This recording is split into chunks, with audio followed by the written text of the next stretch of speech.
Stanislas, Spontaneous Communication, Spiritist Society of Paris, August 1863.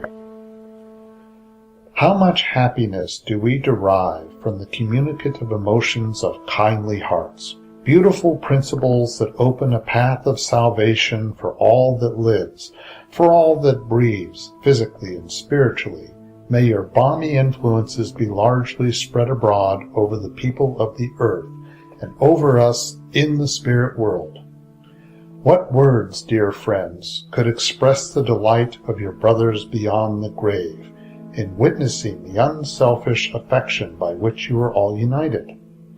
Ah, brothers, of how much good, of how much elevated conviction is your doctrine destined to sow the seed! And what a harvest of blessing will you reap, even for yourselves, from the good you will thus have accomplished. I have been with you all the evening. I have listened, I have comprehended, and I shall now be able, in my turn, to do my duty in giving instructions to imperfect spirits in the other life. Listen. I was far from being happy, lost in the vastness of immensity, of infinity. My sufferings were all the more acute because I could not exactly understand their nature. God be thanked. His goodness has permitted me to enter a sanctuary that cannot be approached with impunity by the wicked. How grateful I feel to you, my friends! How much strength I have gained from you! Meet often, you who are animated by hope and charity, for you cannot imagine how fruitful of good are the earnest and serious meetings that take place among you. Spirits who still much to learn, those who have remained voluntarily inactive, idle, and forgetful of their duties, may be brought fortuitously or otherwise among you. Struck by a terrible shock, they may be led, and this often happens, to fall back upon themselves, to perceive their own state, to see the aim with which they have to attain, and, strengthened by the example which you set them, many seek the means of deliverance from the painful state in which they find themselves.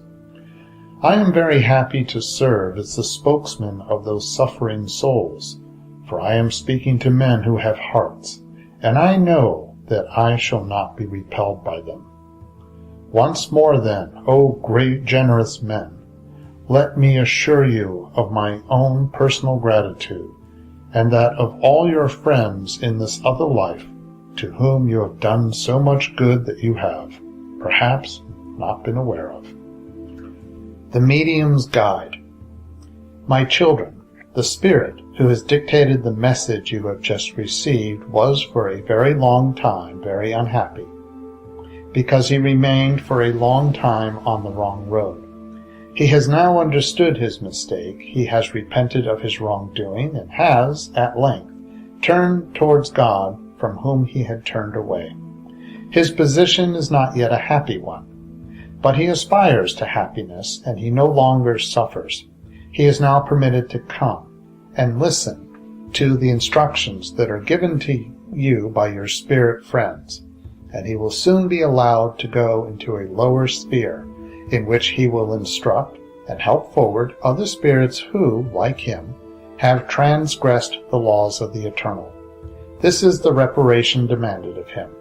He will now be able to win happiness, because he has now the will to do so.